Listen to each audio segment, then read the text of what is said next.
नमस्कार, आप देख रहे हैं हेडलाइन ब्यूरो। दुनिया से लेकर देश तक हर मोर्चे पर हलचल तेज है। कहीं तेल बाजार में बड़ा बदलाव आने वाला है, तो कहीं सुरक्षा और सियासत ने नया मोड़ ले लिया है। तो चलिए शुरू करते हैं आज की बड़ी खबरें। संयुक्त अरब अमीरात ने बड़ा फैसला लेते हुए ऐलान किया है कि वह 1 मई से ओपेक से अलग हो जाएगा।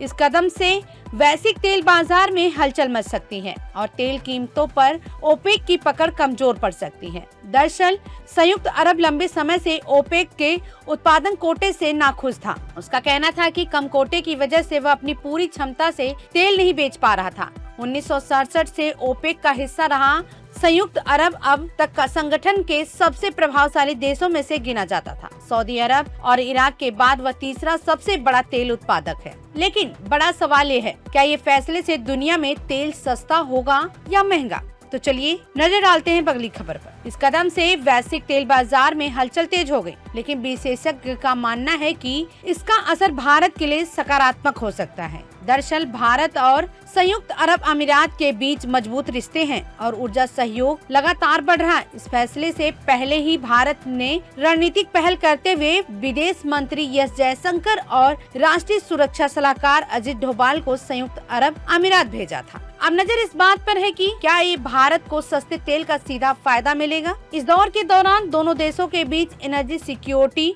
और रणनीतिक साझेदारी पर अहम चर्चा हुई थी। माना जा रहा है कि संयुक्त अरब के इस फैसले के बाद भारत को तेल सप्लाई और कीमतों के मोर्चे पर फायदा मिल सकता है। इसी बीच एक और बड़ा एंगल सामने आता है, ईरान का रुख क्या है। वहीं ईरान से जुड़े तनाव और होर्मुज में बढ़ती अस्थिरता ने भी हालात को और जटिल बना दिया है। विशेषज्ञ का मानना है कि संयुक्त अरब अमीरात का यह कदम ओपेक के लिए बड़ा झटका है, जबकि अमेरिका के लिए यह रणनीतिक फायदा साबित हो सकता है। तो कुल मिलाकर ये फैसला वैश्विक तेल बाजार में अनिश्चितता के नए दौर की शुरुआत का संकेत है। मैक्सिको में जेलेक्सको न्यू जनरेशन कार्टेल यानी CJNG के बड़े नेता की गिरफ्तारी के बाद हाई अलर्ट जारी कर दिया गया है। देश भर में सुरक्षा व्यवस्था कड़ी कर दी गई है और 1,30,000 से ज्यादा सुरक्षा कर्मियों को तैनात कर दिया गया है। सुरक्षा सचिव ओमर गार्सिया हारपूच ने बताया कि कार्यवाही के दौरान कार्टेल के एक प्रमुख नेता और उसके वित्तीय रणनीतिकार को गिरफ्तार किया गया है।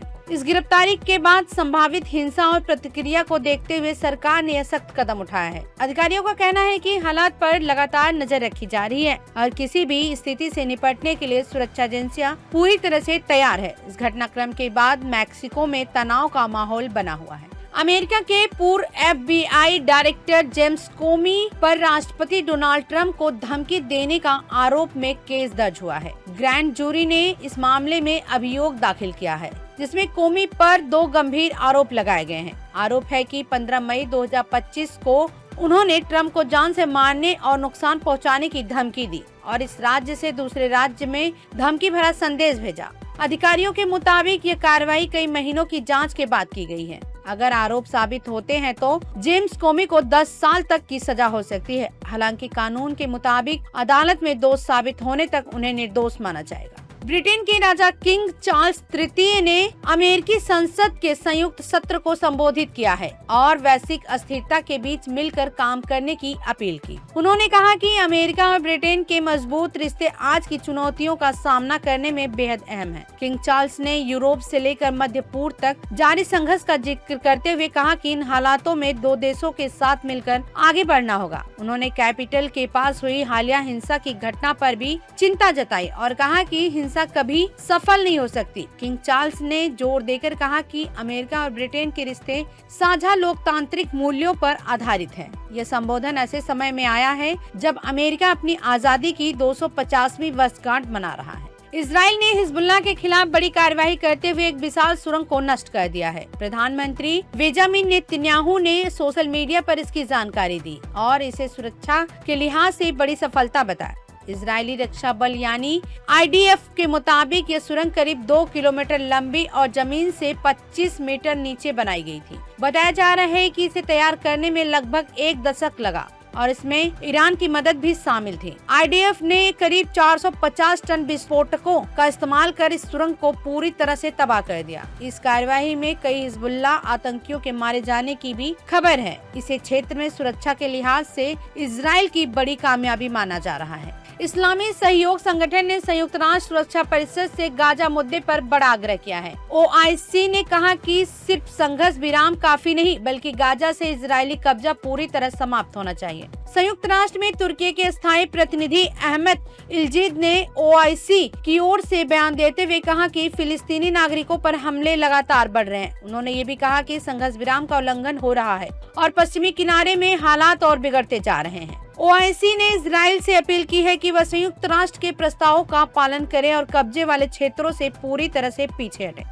संगठन ने मध्य पूर्व में अस्थायी शांति के लिए दोनों पक्षों से संयम बरतने की जरूरत पर भी जोर दिया। अमेरिका की सीनेट में रिपब्लिकन सांसदों ने क्यूबा से जुड़े एक अहम विधेयक को खारिज कर दिया है। यह बिल डेमोक्रेट सांसदों की तरफ से लाया गया था, जिसमें राष्ट्रपति डोनाल्ड ट्रंप को क्यूबा पर ऊर्जा नाकाबंदी खत्म करने से पहले कांग्रेस की मंजूरी लेना अनिवार्य बताने की बात थी। वोटिंग के नतीजे से साफ हो गया है कि रिपब्लिकन सांसद इस मुद्दे पर राष्ट्रपति ट्रंप के फैसले के साथ खड़े हैं। डेमोक्रेट लंबे समय से ऐसे विधेयक लाते रहे हैं जिनका मकसद राष्ट्रपति की शक्तियों पर नियंत्रण रखना, लेकिन अब तक उन्हें सफलता नहीं मिली। वहीं क्यूबा में अमेरिकी प्रतिबंधों और तेल आपूर्ति में रुकावट के चलते बिजली और पानी का संकट लगातार गहराता जा रहा है। नेपाल ने चीन के खिलाफ सख्त रुख अपनाते हुए सीमा पर बन रही सुरक्षा दीवार का विरोध किया। यह दीवार भोटे कोसी नदी के किनारे चीन की तरफ बनाई जा रही थी। नेपाल का कहना है कि यह निर्माण 1963 के द्विपक्षीय सीमा समझौते का उल्लंघन है। इस समझौते के मुताबिक सीमा पर किसी भी निर्माण से पहले दोनों देशों को एक दूसरे को जानकारी देना जरूरी है। नेपाली अधिकारियों ने चिंता जताई है कि इस दीवार से नदी का बहाव बदल सकता है, जिससे नेपाल को गंभीर नुकसान हो सकता है और मामले को लेकर नेपाल के विदेश मंत्रालय ने चीन से तुरंत निर्माण कार्य रोकने की मांग की। इस घटनाक्रम ने दोनों देशों के रिश्तों में तनाव बढ़ा दिया और आने वाले दिनों में यह मुद्दा और भी संवेदनशील बन सकता है। इक्वा की विदेश मंत्री गैब्रिएला सोमरफेल्ड 3 दिवसीय भारत दौरे पर हैं। विदेश मंत्रालय के मुताबिक यह यात्रा दोनों देशों के रिश्ते को और मजबूत करने की दिशा में अहम मानी जा रही है। अपने दौरे के दौरान वह विदेश मंत्री डॉक्टर एस जयशंकर से मुलाकात की, जहां द्विपक्षीय सहयोग के कई मुद्दों पर चर्चा की।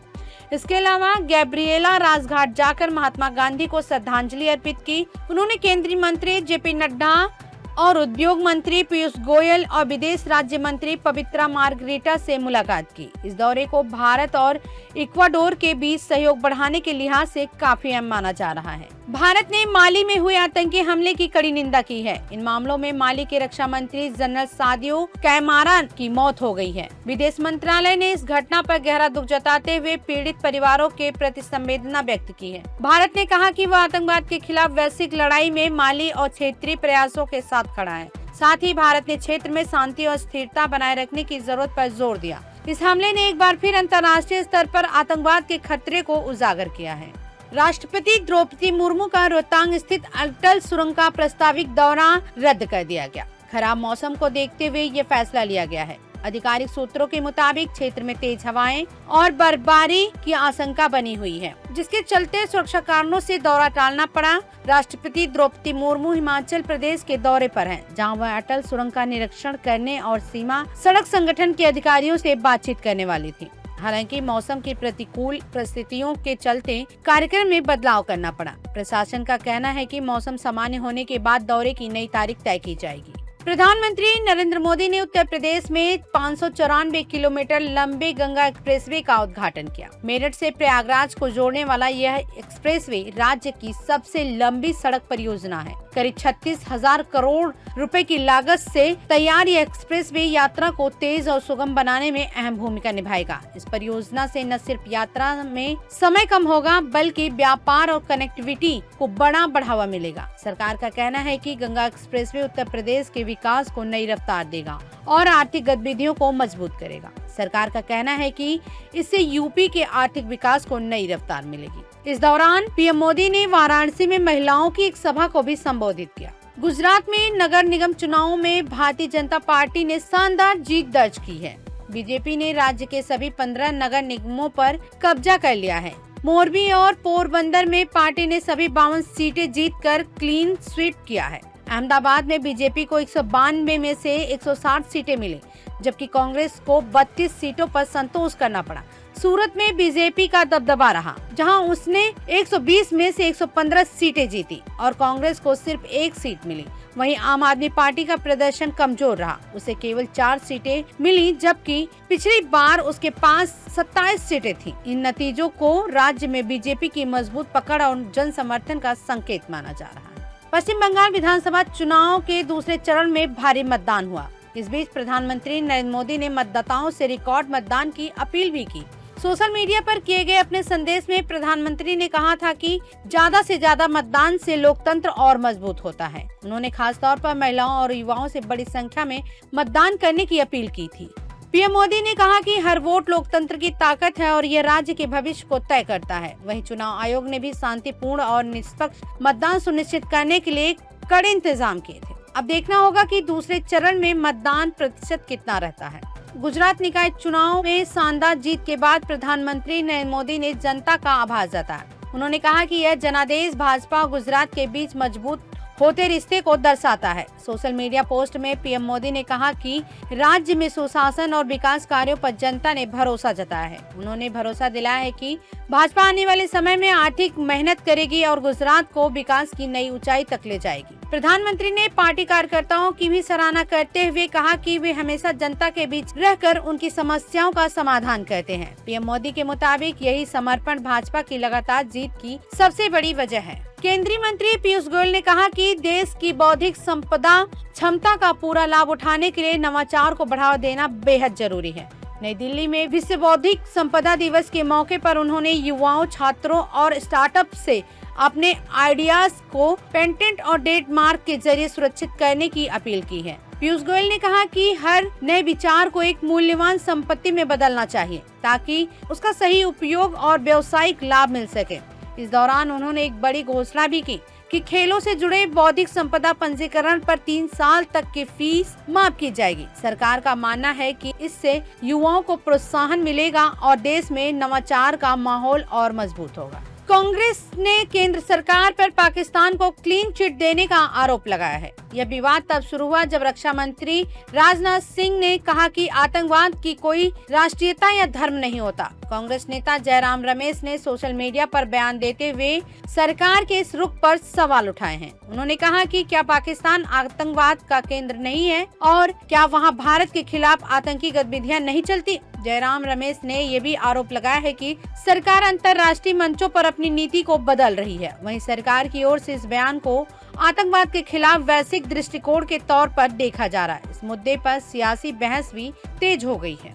पश्चिम बंगाल चुनाव के बीच आईपीएस अधिकारी अजय पाल शर्मा को लेकर विवाद गहरा हो गया है। सुप्रीम कोर्ट में याचिका दायर कर उन्हें पुलिस ऑब्जर्वर पद से हटाने की मांग की गई ताकि निष्पक्ष चुनाव सुनिश्चित हो सके। दरअसल दक्षिण 24 परगना में तैनाती के दौरान टीएमसी उम्मीदवार जहांगीर खान को चेतावनी देते हुए उनका एक वीडियो वायरल हुआ, जिसके बाद पूरे मामले ने तूल पकड़ लिया है। गंगा एक्सप्रेसवे प्रोजेक्ट से जुड़े 12 जिलों के 519 गांवों में बड़े पैमाने पर जमीन अधिग्रहण किया गया है। मेरठ से प्रयागराज तक 594 किलोमीटर लंबे इस एक्सप्रेसवे के लिए करीब 9,252 करोड़ रुपए का मुआवजा किसानों को दिया गया है। पश्चिमी यूपी में जमीन की कीमतें सबसे ज्यादा रहने से कई किसान करोड़पति बन गए हैं। उत्तर प्रदेश एक्सप्रेसवे औद्योगिक विकास प्राधिकरण के मुताबिक इस प्रोजेक्ट के लिए करीब 9,500 हेक्टेयर जमीन अधिग्रहित की गई है। किसानों को ग्रामीण क्षेत्रों में सर्किट रेट का 4 गुना और शहरी इलाकों में 2 गुना तक मुआवजा दिया गया।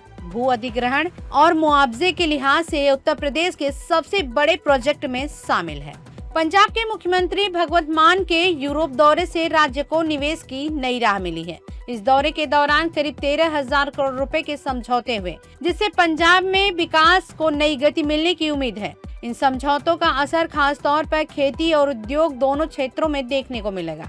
सरकार का कहना है कि इससे रोजगार के अवसर बढ़ेंगे और राज्य की अर्थव्यवस्था को मजबूती मिलेगी। सर्वोच्च न्यायालय ने शिक्षा का अधिकार कानून के तहत अनिवार्य दाखिले को बरकरार रखा है। कोर्ट ने इसे एक राष्ट्रीय मिशन बताते हुए कहा कि सभी पात्र बच्चों को बिना देरी स्कूलों में दाखिल देना जरूरी है। न्यायालय ने स्पष्ट किया है कि निजी गैर सहायता प्राप्त स्कूल भी आरटीआई के तहत विद्यार्थियों को प्रवेश देने के लिए कानूनी रूप से बाध्य हैं। पीठ ने कहा कि कमजोर और वंचित वर्ग के बच्चों को दाखिला न देना संविधान के अनुच्छेद 21A के तहत उनके मौलिक अधिकार का उल्लंघन है।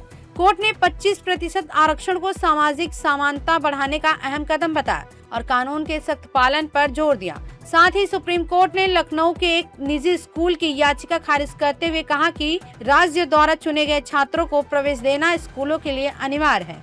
सबरीमाला मामले में सुप्रीम कोर्ट ने 9वीं जज की संवैधानिक बेंच सुनवाई कर रही है, जहां 2018 के फैसले की समीक्षा के साथ धार्मिक स्वतंत्रता के व्यापक मुद्दों पर बहस जारी है।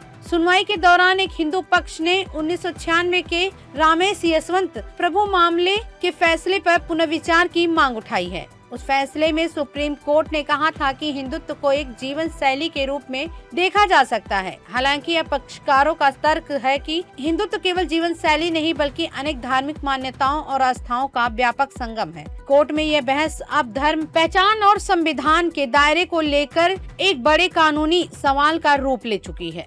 नारकोटिक्स कंट्रोल ब्यूरो ने बड़ी कार्रवाई करते हुए कुख्यात ड्रग्स तस्कर मोहम्मद सलीम डोला को तुर्की से भारत वापस लाया है।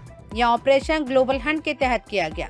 बताया जा रहा है कि 59 साल का डोला दाऊद इब्राहिम का करीबी और सहयोगी है और इंटरपोल रेड नोटिस के आधार पर पकड़ा गया है। दिल्ली के IGI एयरपोर्ट पर पहुंचते ही एनसीबी ने उसे हिरासत में ले लिया और आगे की कार्रवाई के लिए अदालत में पेश किया है। दिल्ली NCR में बिहार के युवक पांडव कुमार की हत्या के बाद सियासत गर्मा गई है। इस मामले पर केंद्रीय मंत्री जीतन राम मांझी का बयान अब विवाद का कारण बन गया है। उन्होंने कहा कि मार दिया तो मार दिया, जांच होगी, जिसके बाद उनकी कड़ी आलोचना हो रही है। वहीं तेजस्वी यादव ने इस घटना को लेकर बीजेपी और NDA सरकार पर निशाना साधा है। बताया जा रहा है कि युवक की गोली मारकर हत्या की गई थी, जिससे बिहार में गुस्सा बढ़ गया। अब इस मामले में जांच और सियासी बयानबाजी दोनों तेज है।